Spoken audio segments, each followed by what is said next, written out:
There's lots of stuff in it. There's lots of sex and drugs and violence and all kinds of stuff. But it's basically a story about a guy who's looking for his identity. Dr. Necropolis, he's an orphan, he's a genius, and he hates it, and he hates life, but he's involved in the Mandrake Project. And the Mandrake Project aims to take the human soul at the point of death, capture it, store it, and put it back in something else. And the guy that's running the project, Professor Lazarus, he has one vision of what's going to happen with this technology, and Necropolis has other ideas. And on we go with the story. Nice. How did you come up with the idea to mash together music and comics? Well, and I think they do kind of go together. They do, yeah. They really do. And music and games, music and comics and games, they're all related. But years ago, Iron Maiden were doing some cover art, and I said, why don't we do like a comic, like the comics that I used to read when I was a kid? Like, I was a big fan of the Silver Surfer, huge Silver Surfer. Philosophical, dramatic, yeah, very heavy metal. And the Human Torch. When I was a kid, I wanted to be the Human Torch. You know? I mean, it's grumpy, but fuck me, he flies and sets fires to things. Yes! You got pretty close, yeah. Yeah, so that was, anyway. So,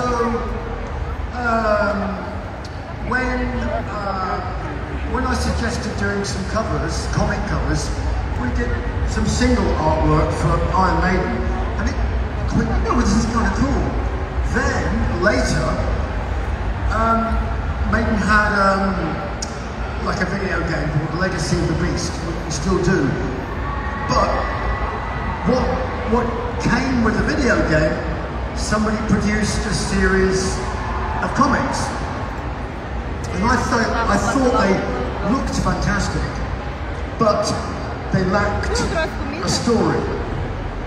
And that got me thinking, you know, what if you had an album that had a story that could be turned into a comic, and the two things would have worked together.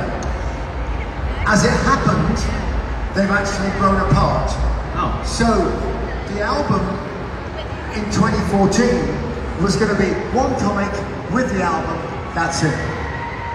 Then COVID happened, other things happened, 7 years went by, and I had a 12-episode graphic novel. Yeah.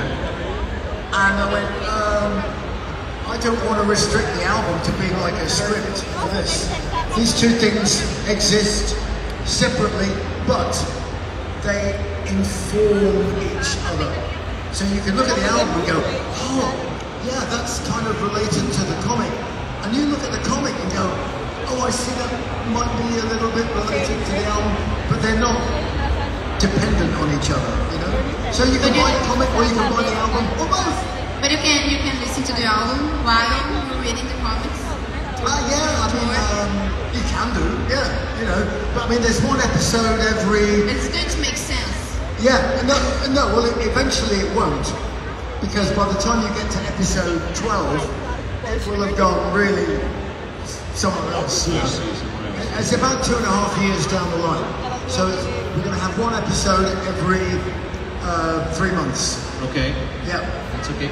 Now, Mr. Dickinson, just like everybody else in here, I guess, I've been listening to your voice since I was very young. And one of the things that got me into heavy metal was the fantasy and the sci-fi aspect of it. It seems to mix, I mean, it obviously mixes so well. Why do you think that happens? Why do you think heavy metal has some sort of a special relationship with fantasy and sci-fi?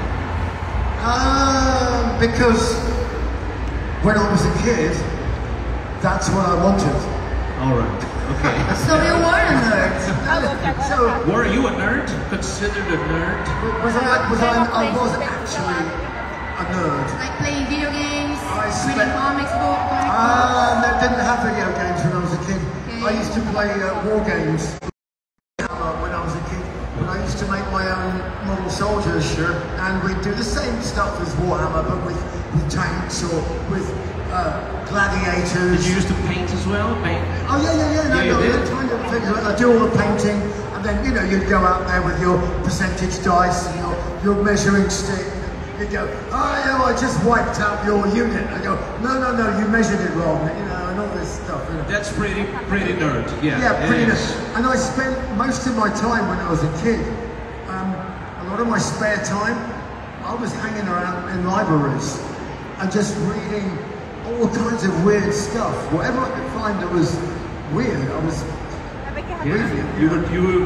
Because heavy metal does this. It takes you traveling around the history, around the cosmos, like any other music genre can, I guess. I mean, look, we all know that reality, basically, reality sucks, right? And so if we can offer people a world where you don't have to live in the shitty reality of now, and you can live somewhere else, that's great, Exactly, just what we do here.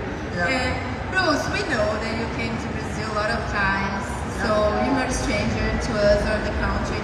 You know that it's very hot here, like tropical country and everything, but we have these metal heads using black clothes and leather and boots, no matter how hot it's out there. I know. I've seen some amazing outfits. I'm like, I want that for my stage outfit in April, Why do you think Brazilian people are so passionate about metal? Well, look, I like people who are passionate about anything. It doesn't matter what it is, but obviously because I'm in kind of metal world and music world and video and a bit film, and I just love passion. And and not some people use the word aggression. I don't like that word. I prefer passion. Because it looks the same, but it's not. People just love stuff so much, they get so excited, And honestly, that's why I'm starting my solo tour effectively in Brazil, because I want to start the band and everything. I want to start with the best audience in the world. There you go. A gente é a melhor audiência do mundo, olha isso! Olha a moral que a gente tem, hein? Caramba! You're using the word passion, and before you came in, I asked them to scream for you, just like Scream for Me Brazil, absolutely, one of your famous albums. Can you remember what was like the first time you got this passion? Because it's quite different from the European and the other crowds, I'd say. Yeah, I mean, the first time we came to Brazil was 1985, before a lot of people here were born. I wasn't born yet. And so 85, the very first Rock in Rio, and it was a little bit chaotic, because it was the first one, but the love was amazing, the audience was amazing, and so that's what made everything worthwhile. And we had some pretty amazing audiences in Europe with the Italians. You go to Italy, they're very, very, very explosive audience, and the same thing in Spain. The hotter it gets, the more crazy people get. And we thought those audiences were like, yeah, they're the best, right? And then we came to Brazil and we went, who the hell?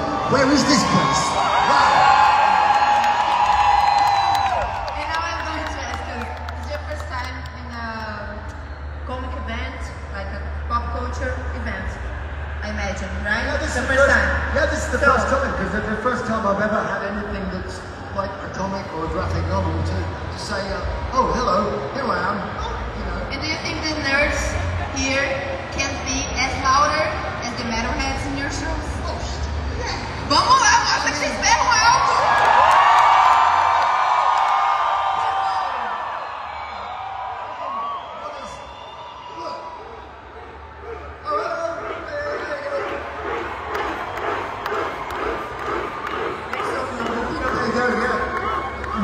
nerds of the world unite, all right? You know, seriously.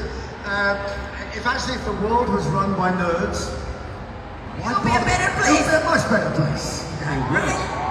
We're almost in control. We'll get there. I was playing around calling you a heavy metal god, but in all seriousness, does that weight of being so important to hundreds of millions of people and to represent the whole movement, does that weigh on you, or is it something you just get used to the responsibility, or not?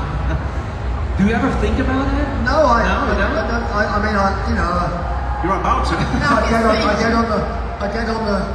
I get on the weight scales, and I'm still 70 kilos, you know. So that hasn't changed. So I don't feel like the weight of the world on my shoulders. I just feel not a responsibility, not even a duty. I just feel I love the music so much that I have to do my best to communicate it whenever I'm doing it, whenever I'm singing, whatever it is I'm doing. I just think, let's just make it really good so that people can use their imaginations and go to other places, go to the places that I go to when I sing it, you know? It's a beautiful thing, you know?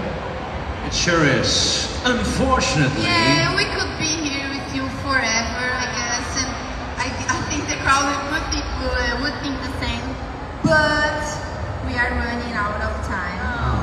So unfortunately. But if you want to stay, you can stay. Okay. We're all of us running out of time. Yeah, we are unfortunately. But can you take a photo We're all with somewhere. us? Photograph here. Let's take a picture with them. Okay. Who's gonna take a? Quem vai tirar a foto aqui, ó? Temos o Trota ali, ó. Trota, vamos lá conosco aqui, ó. Esse aqui próprio vai tirar foto. Vem. Primeiro com ele. Is that a dragon egg? That is a dragon egg. It is. That's That a dragon is a egg. fucking dragon egg. It is. A dragon egg. You want to hold it? You can. You want to can spit do whatever fire you want. into it to see if it hatches? Either that or I'll just put it, boil it in the morning for my Yeah, big for you. egg. You know, Yeah, you dragon can eggs? open it if you want. That's a heavy metal egg. Yeah, heavy metal omelet. You can do it.